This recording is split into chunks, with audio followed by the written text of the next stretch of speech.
adalah cacing ajaib. Takut dingin, suka panas. Letakkan di dahi seorang gadis yang demam tinggi. Dapat menyerap panas dengan cepat. Gadis ini demam tinggi selama 49 hari. Sembuh seketika. Manusia berpikir bahwa setelah mendapatkan harta karun sangat mencintainya, tapi tidak tahu betapa mengerikannya cacing ini. Lihat anjing ini, hanya kencing saja, panasnya langsung menarik cacing. Anjing itu pergi tetapi menemukan ada yang tidak beres.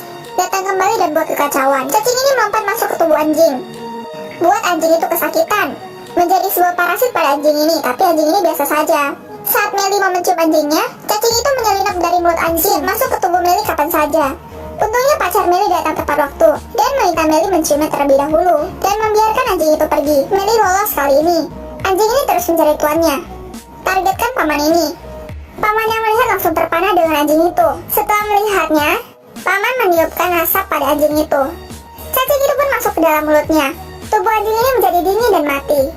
Di malam hari, cacing harus menemukan tuan berikutnya.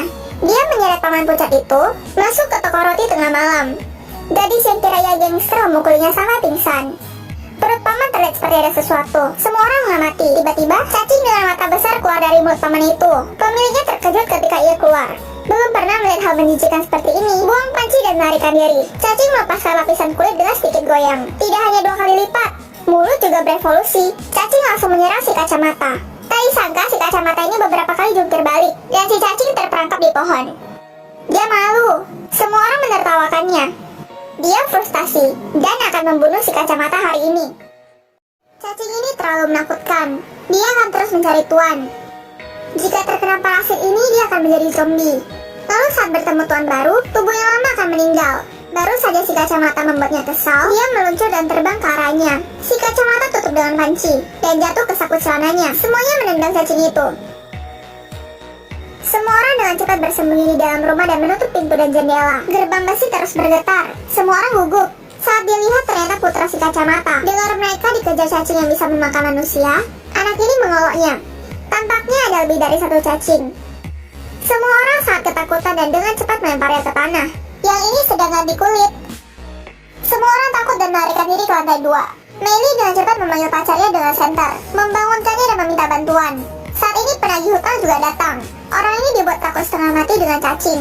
Tak sengaja memukul pipa uap. Dalam sekejap ruangan itu diterpa uap panas. Ini adalah surga bagi cacing. Beberapa orang meninggal dalam sekejap. Kedua cacing ini perlahan membesar. Sesudah makan, keduanya mulai kawin di tempat. Betina menggigit jantannya dalam 1 gigitan. Terdengar suara tangisan dan keluarlah sejumlah telur.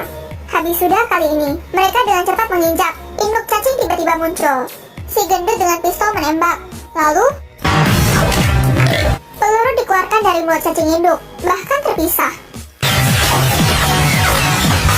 Pada saat yang sama, cacing keluar dari cangkangnya. Tanpa berkata-kata, langsung menargetkan si gendut. Melihat si kacamata mengeluarkan batang besi, ayunkan tongkat dan cacing langsung hilang. Melihat, ternyata menempel di tongkat. Dia mengambil kesempatan untuk masuk ke dalam mulut si kacamata. Si kacamata menggenggamnya erat. Cacing ini mirip sekali dengan jelly. Setelah menghisap suhu panas tubuh, ia akan menghasilkan telur yang tak terhitung jumlahnya. Jika terhisap olehnya, tubuh akan menjadi dingin, kemudian meninggal. Cacing ini ingin masuk ke mulut si kacamata. Untungnya dia jomblo selama 30 tahun, mengandalkan kecepatan tangan untuk memegang dengan sakit dan segera mengambil tongkat besi. Mengayunkan tongkat mengusir cacing itu dan jatuh ke dalam es. Mereka melihat cacing ini jatuh ke es dan langsung tak bernyawa. Hancur dan menginjaknya. Mereka berencana untuk membawa cacing ke gentong es sebelah. Beri mereka pelajaran. Johnny mengambil telur cacing dan berlari ke gentong es. Induk cacing mengejar, menyeret tubuh 300 kilonya. Tiba-tiba induk cacing merasakan bahaya. Berbalik dan pergi. Si kacamata dan si gendut menunjukkan kekuatannya, membawa induk cacing bermain. Membawanya masuk ke kolam es. Semua orang merayakan. Tak disangka lidah cacing menarik kaki Johnny. Melly menyelamatkannya. Ternyata beberapa orang lupa menurunkan suhu. Jadi induk cacing tidak mati sepenuhnya. Melihat Johnny yang berhasil melarikan diri, cepat turunkan suhu. Air membeku seketika. Mereka menghela nafas lega. Tak disangka mereka melewatkan 1, melompat masuk ke tubuh gadis berambut pendek. Semua orang mengira dia akan terbunuh. Tiba-tiba gadis berambut pendek itu memuntahkannya lagi. Ternyata pada saat siang hari saat membuat roti, dia menambahkan bahan khusus. Itu adalah musuh alami cacing. Saat ini roti akan terbakar. Mereka bergegas kembali, tapi tak sengaja menghentikan mesin pengontrol suhu. Es di kolam mencair. Induk cacing pun perlahan bangun. Beberapa orang memadamkan api. Datang orang-orang untuk membalaskan dendam adik mereka. Si kacamata bilang bahwa adik mereka itu mati karena cacing, tapi orang ini malah tertawa. Induk cacing tiba-tiba membangun dan membunuh mereka bertiga dalam satu gigitan. Si kacamata tidak punya cara untuk menyelamatkan mereka. Isian roti dilempar ke dalam induk cacing. Setelah beberapa menit, induk cacing menjadi dingin, meleleh perlahan-lahan. Akhirnya itu menjadi kolam air. Semua orang ini berhasil menyelamatkan bumi dengan usaha mereka.